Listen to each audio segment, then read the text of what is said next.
All right. So welcome everybody to the August 2021 CJUG meetup.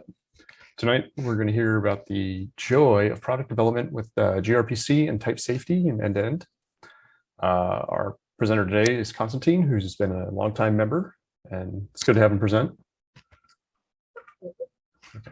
So CJUG, for those of you who are new, it's a community, of volunteers, whether it's volunteering time to attend, volunteering time to help organize.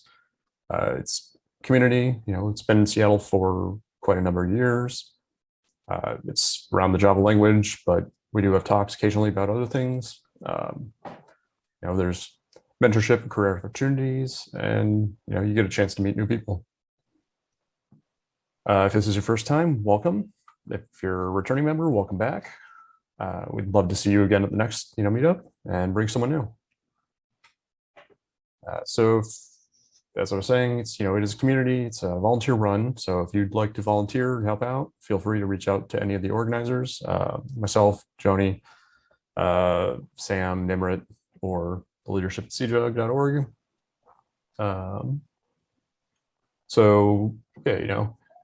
The code of conduct, we believe in being inclusive.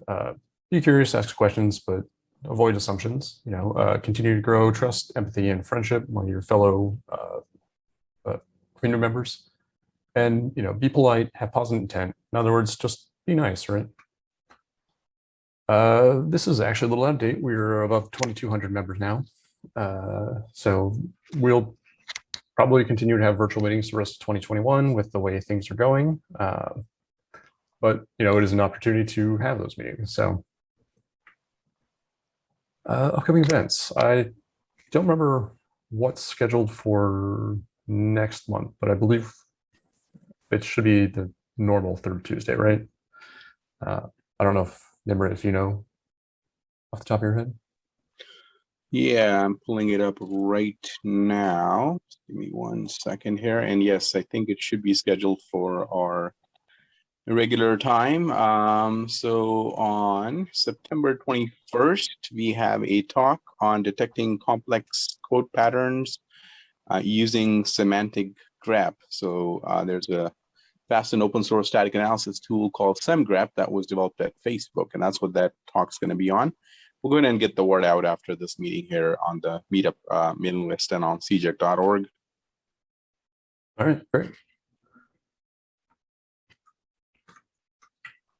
Logistics, although not as applicable, but bathrooms, hopefully where they are, food, drink, if you need to get up, get a drink, grab a snack, it's up to you. Sponsors, JFrog was gracious enough or generous enough to sponsor us for this year, which has allowed us to actually host these meetups through the Zoom license and some other stuff. So thank you again to JFrog. Tonight's speaker is Konstantin. As I was saying, he's a longtime CJUG member. Says he's a hands-on architect. He's worked for small, medium, and big companies focusing on products, and is interested in the productive human-centric technology. So with that, I'll go ahead and turn it over to Konstantin. Thank you. And just to note, you don't have to be nice to me. I'm Russian. So any comments are welcome. I actually love critique.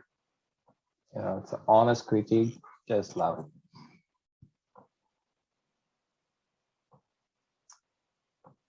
All right, share this. You should see my screen. All right. Yep. All right.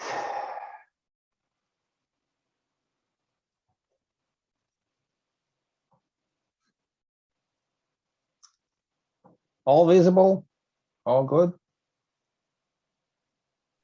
Yeah, looks good. All right, let's get rolling. So actually, this presentation is supposed to be happening like a year ago, I believe. So I put that together after working with gRPC at a company called Trustwork, where we quickly built quite a big system with many moving components, with services called microservices. I hate this name.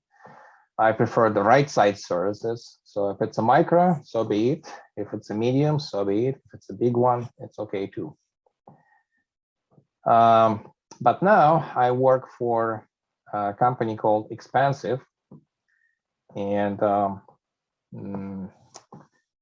it's a very interesting company. I sometimes jokingly say that I help selling indulgences, but on a serious note, we are helping to factor in our ecological impact into economy.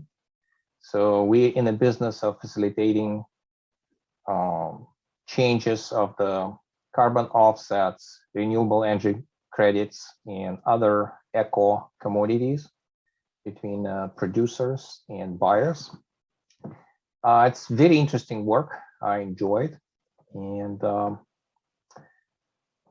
if you inclined so, please check out our openings. We are hiring. So this data obligatory thing, I'm really, not just obligatory, I really enjoy working there. Let's start talking about the gRPC and why I think that's a must in a tool chest, and it's a must in development these days.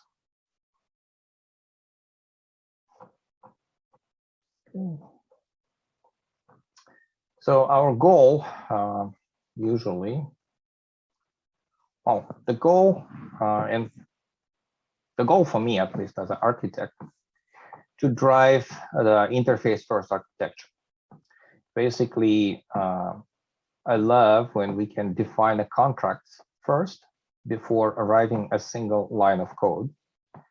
And then we can generate client libraries, server-side stubs right away. And don't worry about the client server compatibility ever. That was my dream for many years. And sort of kind of worked with the RMI. It didn't work that well with the SOAP based and star schema, all that XML craze. It definitely didn't work that well with the JSONs and REST. So when we had the opportunity to rethink how we want to implement that software for the trust work, we evaluated a couple of things. The first was the push to use the GraphQL, but after evaluating that a little bit and trying to see the tool chain around the GraphQL, we didn't find it too mature and too compelling. So we then said that to look at the gRPC, and we were hooked. So with the gRPC, we were able to define a contract. We were able to generate a good client libraries, good server libraries, and we started rolling this stuff. Also, we started to implement the approach, I would say, acceptance test driven design. So we started to write acceptance tests. So they typically at the tip of the the iceberg when it's recommended to have a whole bunch of unit tests down below, then work all the way through to the integration tests and acceptance tests at the very top. But because we decided that, well, the working software is our goal, and how do we know if software working or not? Well, it's acceptance tests. And we were writing them in Cucumber. And what this approach with the interface first architecture and focus on gRPC defined contracts, that allowed for parallel streams of work. So once we review the contract, then immediately testers can start writing the tests. And actually testers were us. And by trying to write the test against the contract that doesn't have implementation yet, allowed us to refine that contract right away without spending any efforts on implementation. We would immediately see the flows in our definitions or return types when we try to use that through the tests. So it's like a test-driven design, but like higher level. It's acceptance test-driven design for the gRPC contracts. Now it's almost like 2 years later, and I'm working for a different company that is expensive. We really want to use gRPC, but well, we're dealing with some legacy stuff, and we don't quite can't do that yet. So there is another avenue of using gRPC if you cannot jump on the tech stack right away by various reasons.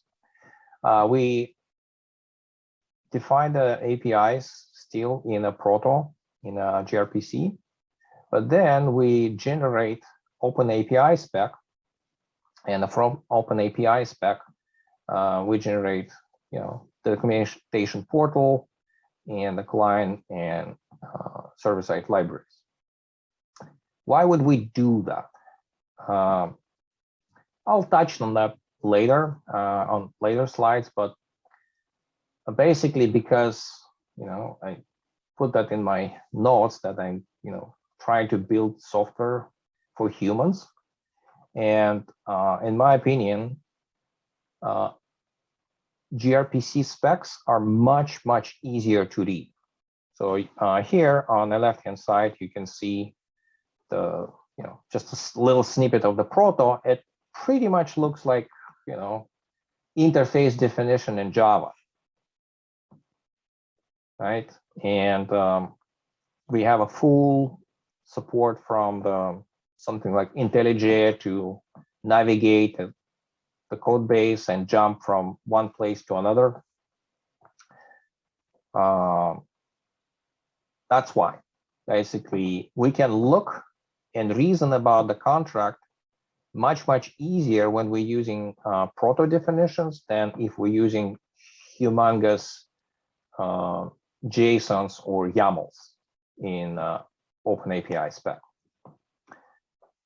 So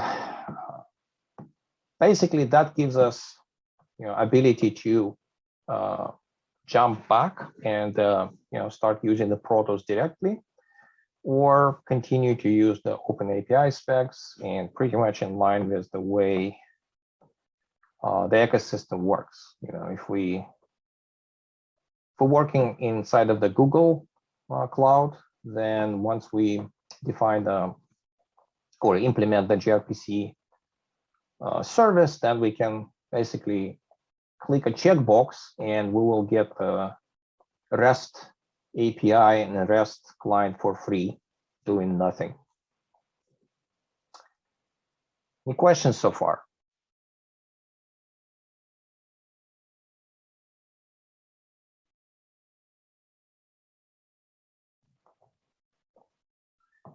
I would assume it's no. Let's look at this diagram that tries to represent what we will get when we use the proto definitions. So basically, we kind of aligning with the what's called sometimes hexagonal architecture, or what's that, ports architecture. Basically, we implementing our core once. So this is our application core, or our service that implements some sort of a business domain. We were using Spring Boot, but of course it can be implemented in whatever else. this library is generated, and we serving that gRPC protocol, and everything else is code generated. We have a library, we have REST proxy, we have a gRPC proxy, and API gateways like Nginx, Kong, Envoy, there's Improbable Web. They all implement that gRPC web bridge. So gRPC works on HTTP2 because it supports the streaming and all multiplexing, many other goodies. Browsers are stuck in a past century, so they work with the request response most of the time. So that's why this generic piece, actually nobody needs to do anything. We just say, okay, there's the endpoint, there's a plugin that implements proxy, done. And we can start talking from the browser to the service that is exposing the gRPC protocol.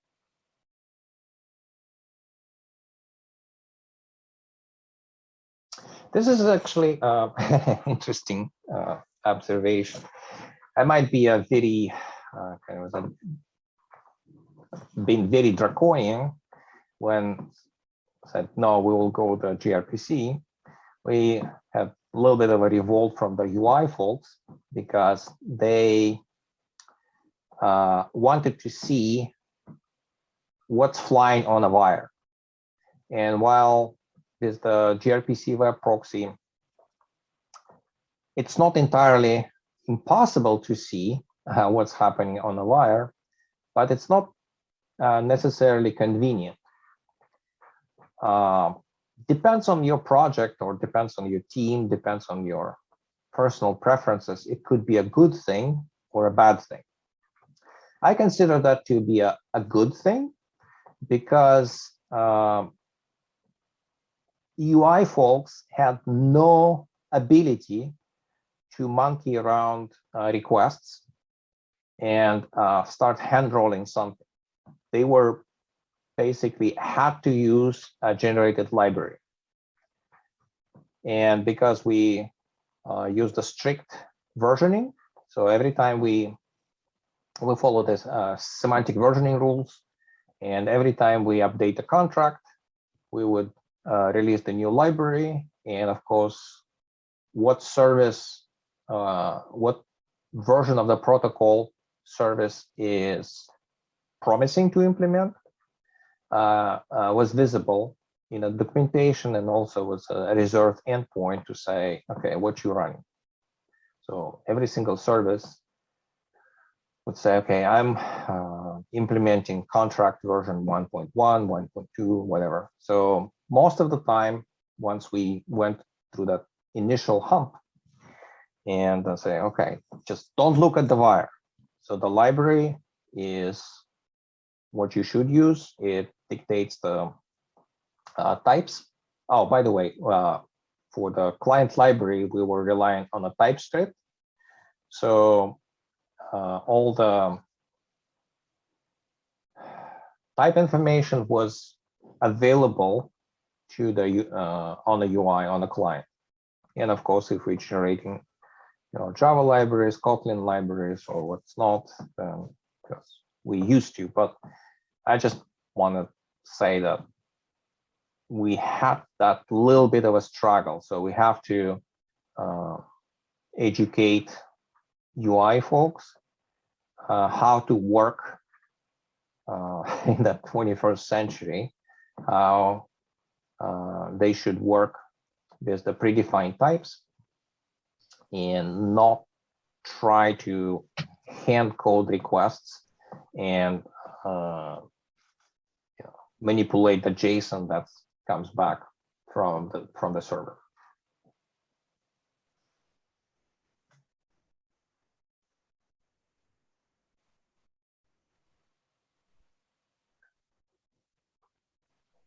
So that seems complex, probably, but we were deploying on a Kubernetes as a our main deployment target platform.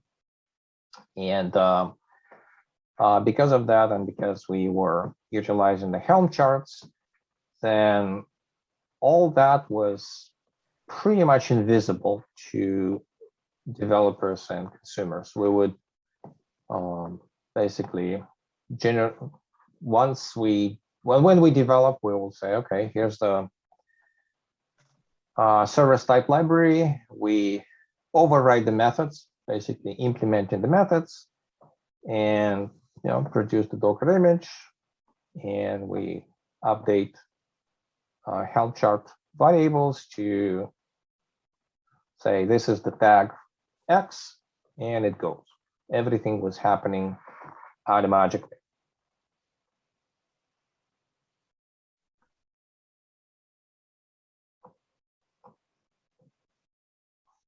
So let's look at the details. We can later dive into the code, and we can run this code. And of course, there's GitHub for this project. In the past few days in my copious free time, I was trying to implement some modifications, but by some reason, software rots. So after the year of inactivity, I suddenly realized that, oh, it doesn't quite work with the Angular 12.2 and stuff like that. So there's a branch that implements those changes, but fundamentals are exactly the same. So here you can see proto definition, and you can see that it has options which serve no other purpose but to prettify RESTful endpoints if we decide to generate RESTful endpoints for the gRPC protocol. Oh, by the way, one of the great things about gRPC, just amazing things about gRPC, from my point of view, is that we had zero conversations about restfulness of the URL schemas and all that stuff, like none. We would only discuss important things like, okay, should we have this method, and what the parameters are, and what the return type is. So we were discussing semantics versus a glitter or decorations. That, I would say, was a very nice byproduct of not doing the rest. And when somebody wants to do the rest and they want to implement a particular URL schema, they can spend time and put the different annotations and the options. But practically speaking, it concerns nobody, because by the time clients are relying on libraries, and if library is produced from Open API spec and underneath speaks JSON, nobody really is interested. Like, okay, library works. So when we were generating libraries, by the way, so some of the comments are meaningful, like deprecated. This is understood by gRPC compiler, and it ends up as the deprecated annotation on generated Java classes.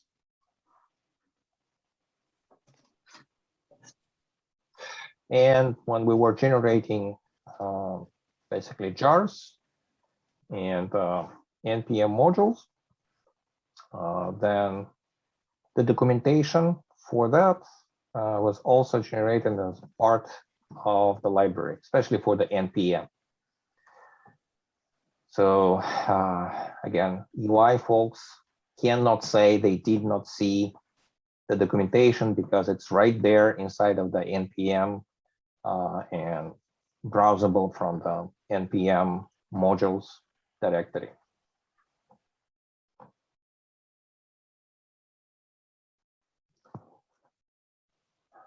Again, this is the human factor. As I said, in my opinion, the gRPC definitions are much easier on the eyes.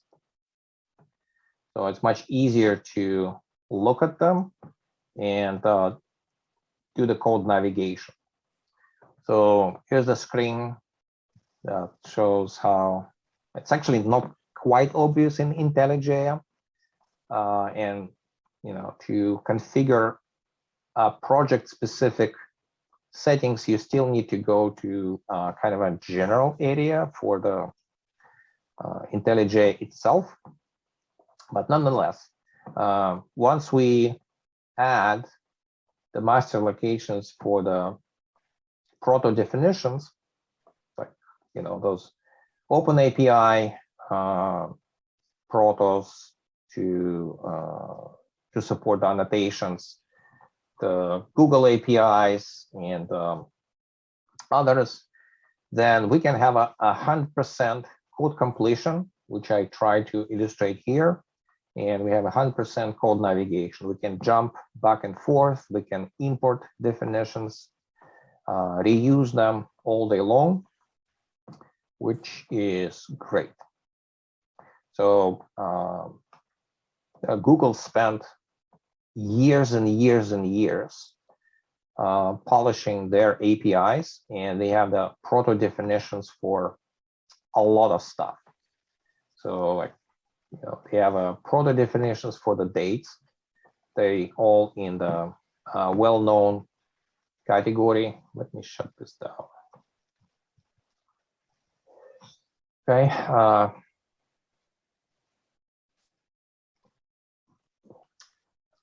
So yeah. So some of the protos, they are among the what's called well-known protos. The things you see here, they don't need to be specifically imported. They always available. They kind of comes in the Proto-C compiler knows them. But the other protos, which are custom for protos or protos specific to a project, like all the Google APIs, for example, they are here. So they are great examples of how you might want to define the APIs. So you can borrow the ideas, you can borrow the types, like as I mentioned, the date, for example. Dates in a JSON, in a REST, is a pain everywhere. Here we have a standard definition of the date, and there's no ambiguity about it.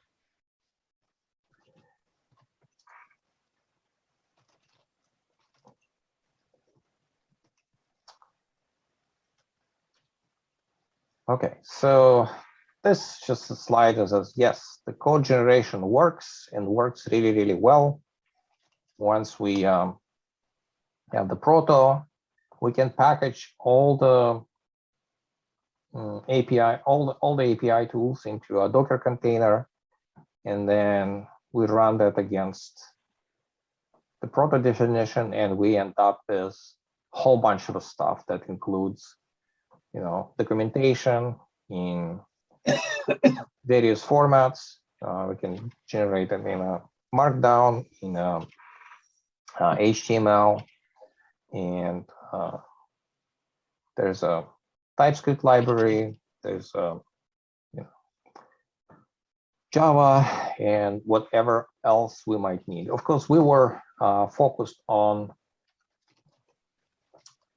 Java and TypeScript, and therefore we actually generated those libraries from the proto project. In a larger ecosystem, we only need to publish the proto, and then the clients would decide what kind of a generator they will use, what kind of a parameters. If the client is not a TypeScript, or maybe it is a TypeScript, but they use a different import schemas or different framework, So one TypeScript library might be customized for the likings of the Angulars. The other might be customized to the likings of the React, Vue.js, and so on and so forth. So it's only a matter of specifying a different Proto-C plugins and making sure that they are present in a Docker image for the API tools. Yeah, that slide illustrates how we take the options and how we generate the open API specs for the people who like to struggle, and then expose that as a documentation. This is though a current weakness in gRPC ecosystem. The only Google supports the gRPC natively. Their endpoints API gateway has a very nice kind of notion of Proto API and RESTful API being the same. So they support the documentation for the Protos. All the other, well, I wouldn't say all, but the usual suspects in the API gateway space, like Kong, Nginx, Pike, they all, in their developer portals, they only support OpenAPI. But as far as the handling of the HTTP2 and gRPC, they all work flawlessly. In the trust work in particular, we were using Nginx Plus as an API gateway. We were running that as a perimeter security appliance outside of the Kubernetes, although we were controlling that from the Kubernetes, and it was taking care of the authentication for us.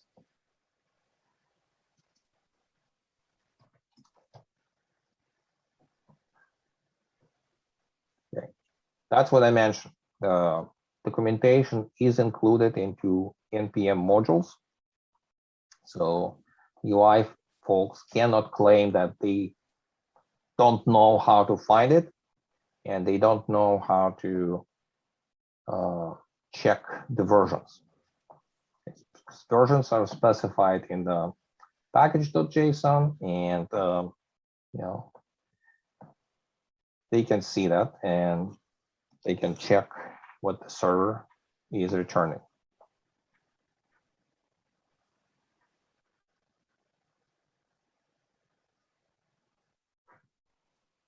Again, there's not much difference between, let's say, gRPC generated classes and something that is generated by OpenAPI project.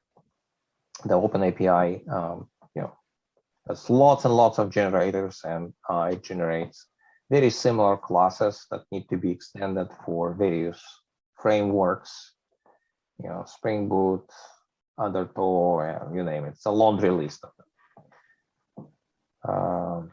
If you had some experience, running OpenAPI generators, then that's basically the same. And in this class, all we do here is a delegate. So when we override update area, we'll say send response and actually invoke our standard Spring Bean service that implements what needs to be implemented.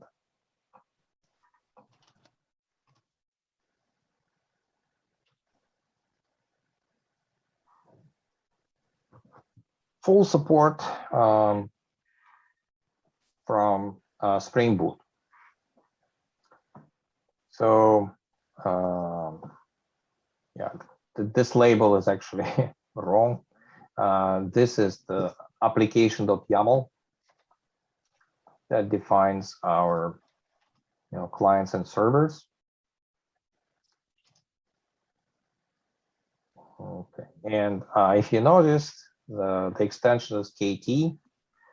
At Trustwork, we decided to write server-side in Kotlin, not in Java, and it was an excellent choice.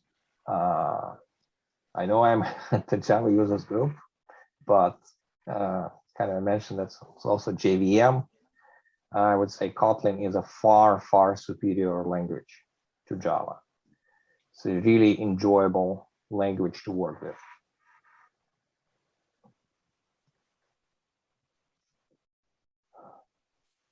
Client code. I'm no expert in client side, but dangerous enough. However, is the TypeScript on a client side, and in particular with the using Angular framework, we had client side analog of the Spring. We had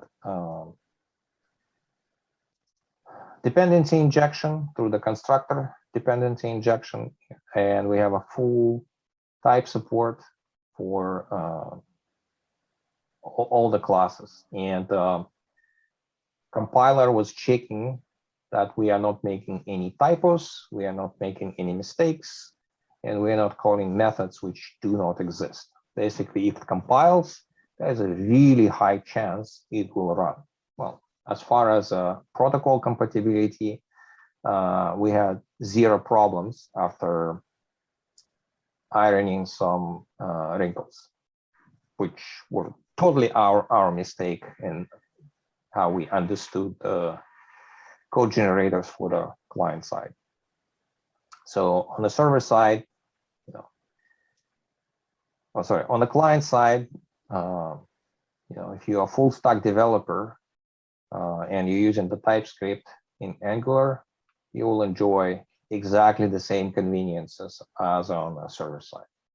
No difference.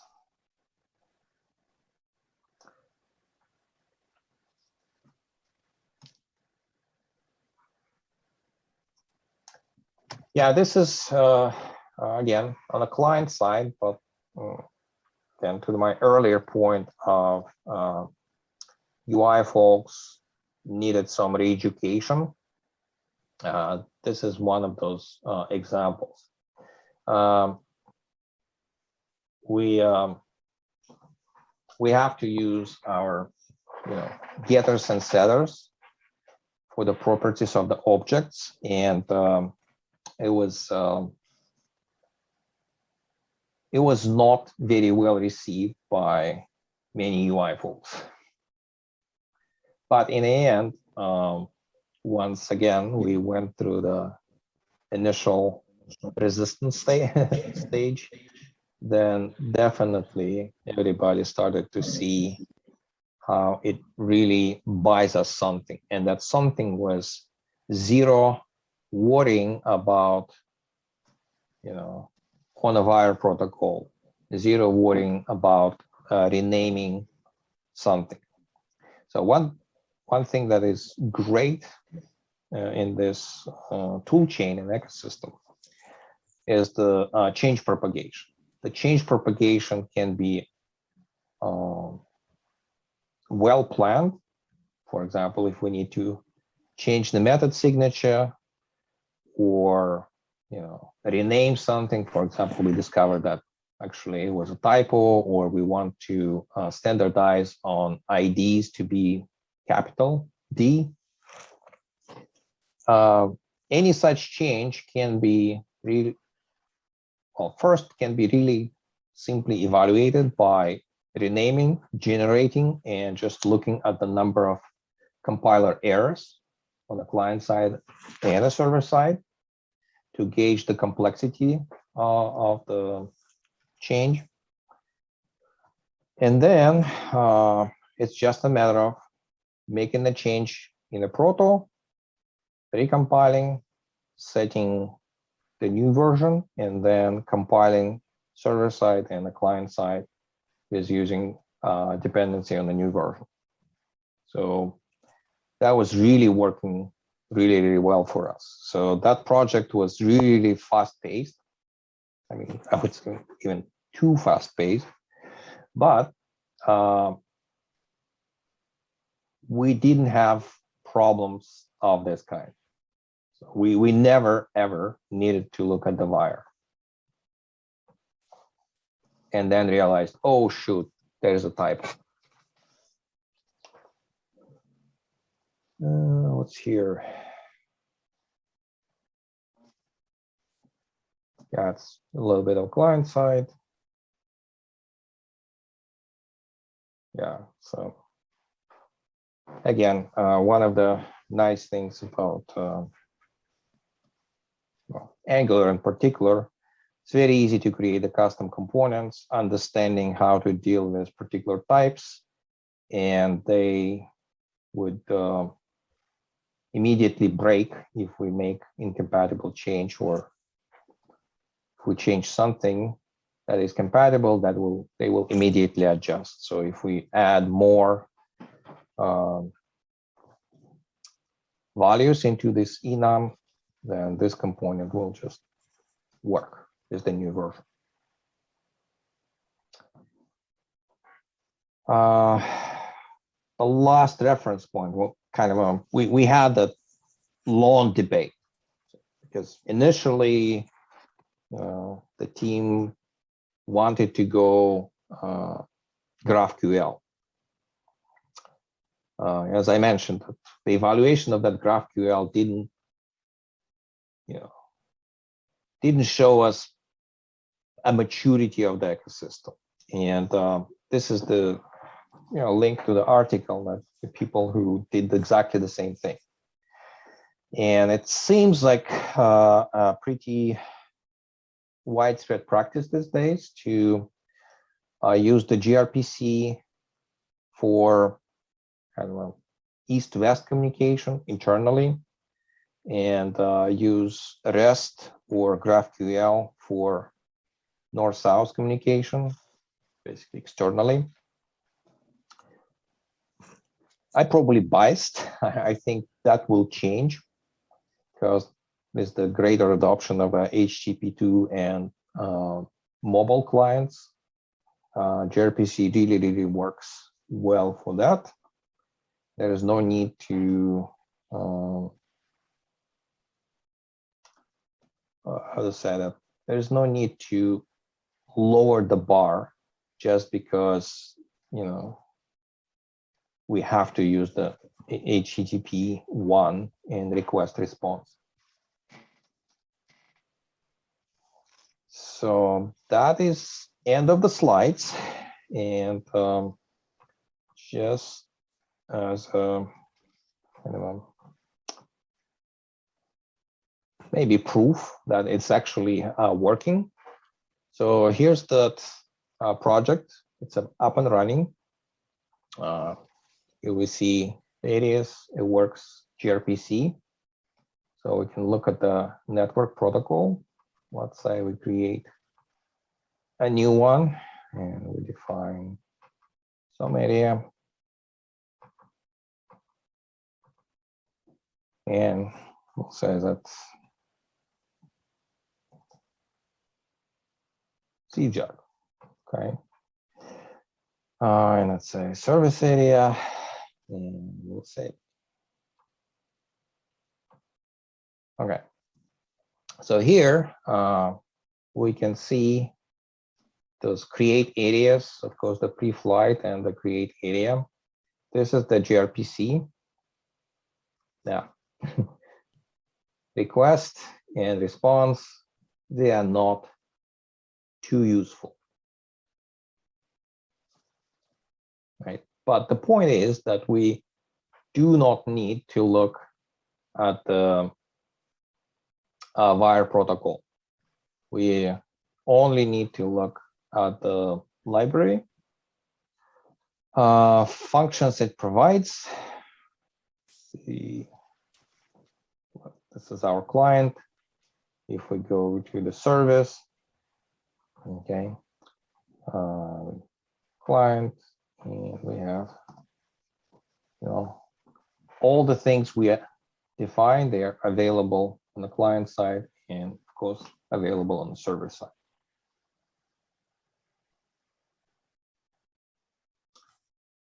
That's about it, folks. Now we'll be happy to answer any questions or show you anything you want to see. Hey, Konstantin, this is Nimrit. Thanks for the great presentation, by the way. But question for you, in terms of like tools or off-the-shelf tools, open source tools and things like that, is there stuff out there that can kind of help you, get an understanding of all the various, sort of interfaces that are defined and like for debugging or troubleshooting? Like, can you speak to that a little bit in terms of tools that you might have found useful or that you use, or is it pretty much just like a text editor and shell is pretty much all you need? No, I hope everybody's using IntelliJ, right? So if you're using IntelliJ, you all set. That's the great point about, let me see. Okay, I will open another project. Okay, so here's the proto, right? So all the syntax highlighting, all the navigation just works. And if we happen to use something predefined, I don't know if I used those here. Yeah, like this one. Okay, we can jump there. So it's pretty much exactly like defining the interface in Java. The protobufs have a very good guide on the backward compatibility, what you can or cannot do or should not do to keep your interface backward compatible, which is another bonus for the gRPC ecosystem. So no, I would not advise using the text editor. Just use your IDE and you cover. You don't need an extra tool. Of course, text editor will work, but you will not be able to enjoy, the syntax checks and imports and code navigation that is provided by IDE. This is, by the way, what I mentioned by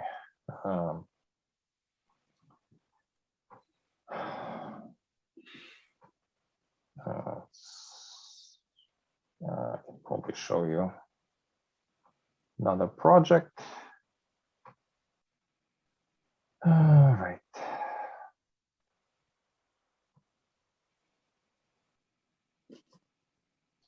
Yeah, those tools, and here's the API tools. There's a Protos, and there's tons and tons of them. So this protobuf master, of course, comes from Google, but again, this is not a Google specific technology anymore. Free version of that, yes, I think it works, although I did not verify because I'm happy to give my money to IntelliJ JetBrains, because it saves so much of a nerve cells in my brain. I'm very happy. So, but yes, I think I saw it working in a free version. This is what I meant by pre-existing definitions. We can see lots and lots of them. There are wrappers, there's the data types, dates, and lots of stuff.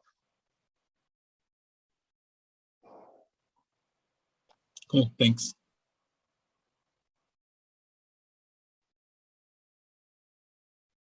Like all the Google APIs, they basically define in Proto because that's what they use internally. What's the question from Deva? What's the compelling factor to use gRPC over REST? Again, oftentimes people say that main reason to use gRPC is speed. To me, it's not the case. In many projects, the speed, well, let's say JSON is speedy enough. For me, the most compelling reasons to use gRPC, it's a high fidelity of the protocol definitions. It's simplicity for the eyes. So when we look at this definition, that effectively has the functions. Oh, by the way, there's another very sane limitation that gRPC imposes. So one parameter in, one result out. No ifs, no buts, no conditions. So one parameter in, one result out. So it's actually liberating a limitation, I would say. So this, to me, is a very human-centric. It's really easy to read. It's really easy to navigate through. And a tool chain, in my experience, is a high-fidelity tool chain. Basically, all the generators work really well. After initial trial and error, once it's set, then zero worrying about server side, client side, and what's on the wire. That's, to me, the biggest reason.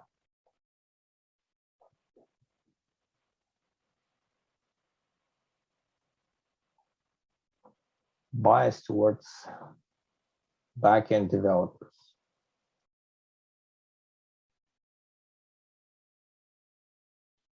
Again, no, tooling is not biased towards the backend developers. It's I would describe that as tool chain is based on best practices which were developed over the years, and unfortunately, so many UI developers just neglect those. And that creates the friction. As I mentioned before, that's exactly what kind of problems we had with the UI folks when we started in the beginning. They were expecting to write JSON requests. So basically recreating those structures pre-existent by hand over and over again. And I saw that is happening all the time in so many projects. Here, a library to interact with the server side is generated for front-end engineers. They don't need to do anything, zilch, it just works.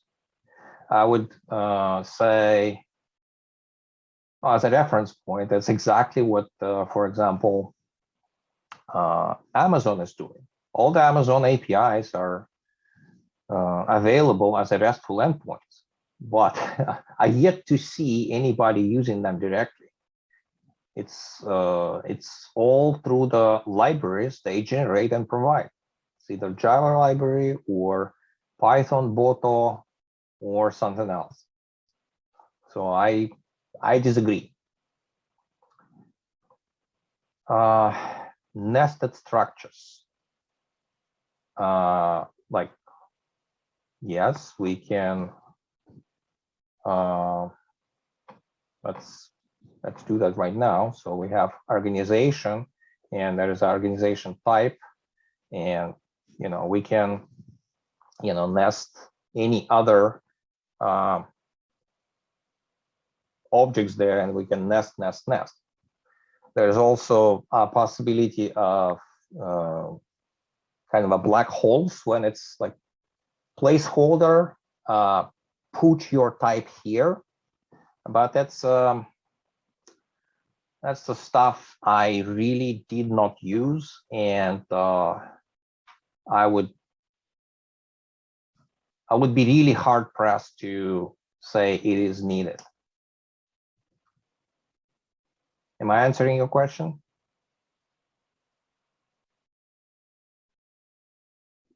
Yes, thanks. Automated testing. Yes. So this is the, it was on one of my slides. That's the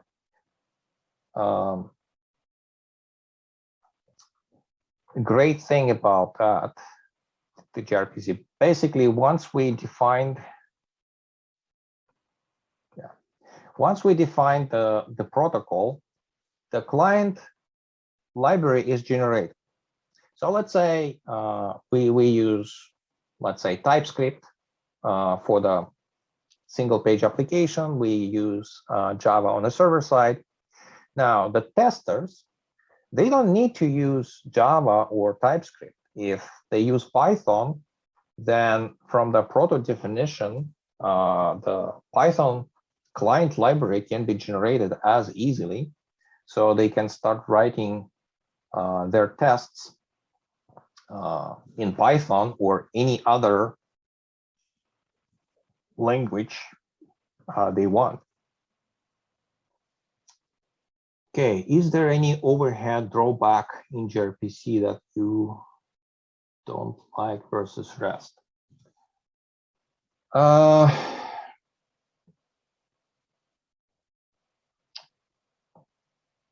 Well,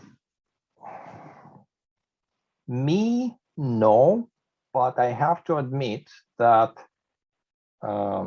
industry at large right now considers the REST to be the preferred means of communication. Well, it's like one of the appeals is like, yeah, you can look at the wire and you can implement the client by hand.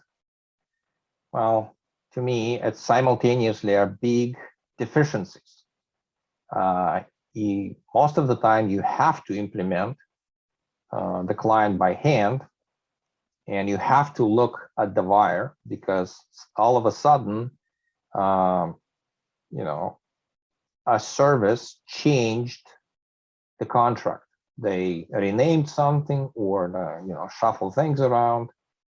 There's the code generation based tool chain. There's the strict version control. It still happens, but to a much, much lesser extent.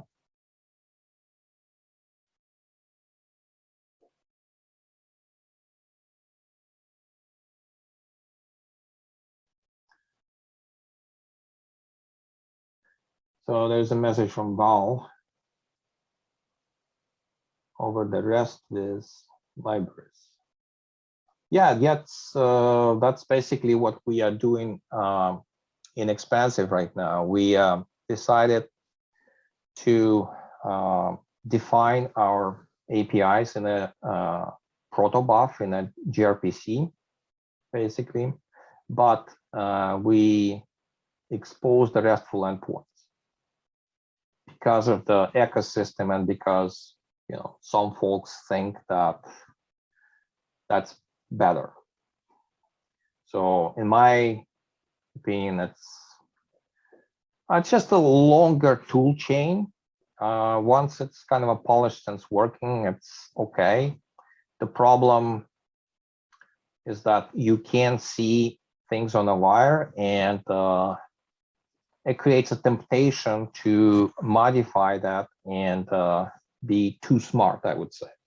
That's precisely the problem I experience with the front-end developers. That's the compromise in my books. So you, while saying that tooling supported by browsers, again, here, if we look at the client, okay, it's a single page application, and here I'm writing the service in the TypeScript, and everything is 100% supported by the browser and by the client-side toolchain. it is not, well, it's a bit different than most of the folks used to. But as far as the compatibility goes, I would say it is very well. It supports the client side very well. Where I saw people struggle is the React projects, where the React project did not have a good data layer. So when everything was just passed around, it was basically a mess. So then, yes, that would be difficult to use. The code generation and the type safety, they assume some sort of a maturity and familiarity with the concept. But once that's in place, it's pretty much smooth sailing. But again, different cultures, different opinions.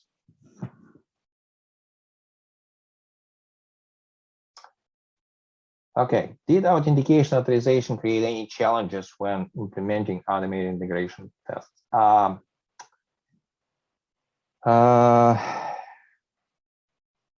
Short answer is as usual. That means if, for example, your UI client relies on a JWT token, and that token is provided by, let's say, Auth0, and Auth0 setup relies on a two-factor authentication with the SMS messages, it's challenging to get the token. However, once we get the token, the mechanism of sending that to server side is exactly the same for, let's say, gRPC web or REST. No difference whatsoever. And to illustrate my point, again, here is the client. If we look at the wire requests, say find areas. Hope you see it. If you don't see, just chime in. Okay, so all we do, we're sending the authorization bear. So gRPC is actually not that scary. It's just HTTP 2 granted, but all the headers and all the usual things, they do work. They do work just fine.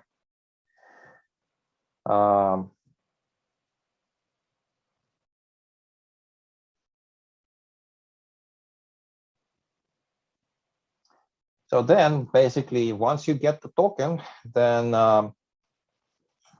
you just send it with the gRPC request. Oh, and I definitely do not recommend doing this, but gRPC is actually the open protocol, and there are articles and guides how you can replace the protobuf on a wire with JSON. And gRPC has a standard for transforming protos requests into a JSON and from JSON to the proto. There is even utility called gRPC URL, pretty much like curl, but for gRPC.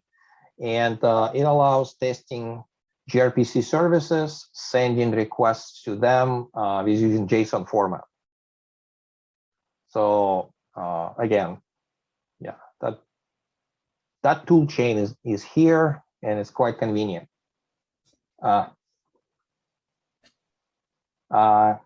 Yes, we do. That's probably a topic for yet another presentation. It's not related to the gRPC, but we actually are rolling out in production with the workflow management system called Temporal IO. If you're not familiar and you only had the bad experience with the workflow management systems, I highly, I cannot recommend them enough. Just give them a swirl. And this is the workflow system, not like any others. It's amazing. And the first thing we did, well, not exactly the first thing, but among the very first things we did, we implemented a workflow to handle the two-factor authentication. That was forced on us by the client. And they basically gave us no time. It's like, okay, in 1 week, we will require two-factor authentication for our API calls. Oh, wow. So there's the temporal workflow. We were able to handle that very, very easy. Basically, there's a Playwright tool, surprisingly from Microsoft, but it's actually quite good, that implements the headless browser. And we can drive that from the Java, and there's a Docker container that supports all of that. So it was as simple as implementing basically a Docker container that implements a workflow, and another one that implements the Twilio webhook listener that receives the basically SMS messages, and then based on SMS message, based on a phone number, looks up ongoing workflow for that phone number and sends the signal, says like, here's the code, and then it proceeds. And I would say it works really, really well. Amazing observability. Like if you're struggling integrating 2, 3, 4 different systems, and they need to be orchestrated, what you can do with the temporal and how easy, it's just mind-blowing. And they are local folks, by the way.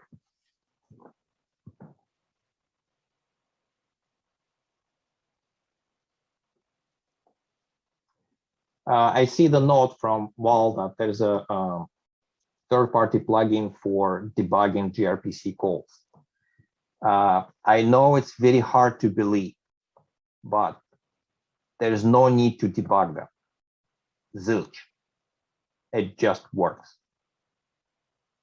So, because client side and the server side do not use manual labor to create calls and formats.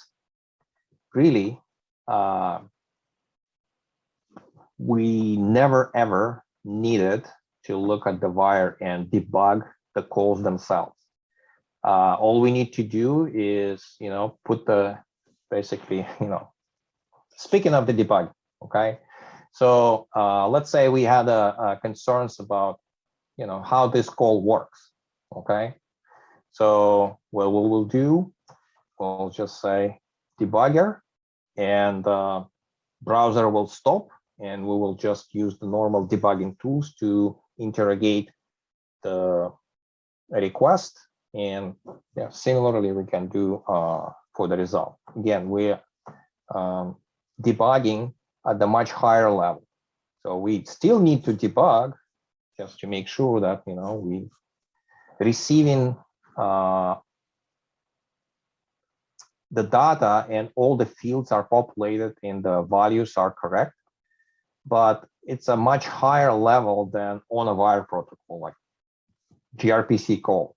But it just works. It's pretty much like it becomes like TCP/IP.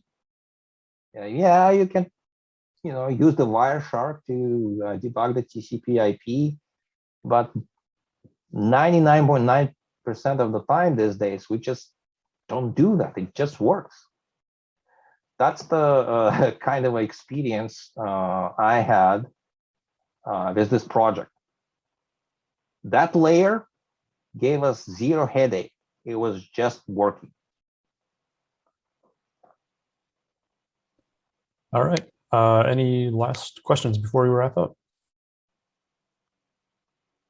Going once, going twice? No? All right. Well, thank you again to Konstantin for giving the presentation.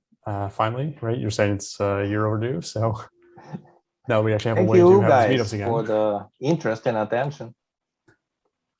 Yeah. Hopefully, hopefully at some point we get to go back to in-person meetups, but for the time being, we'll continue to do things through Zoom. So I'm thank you always again for that. Well, yeah. Thank you again to everybody for showing up, and hopefully we'll see you all next month.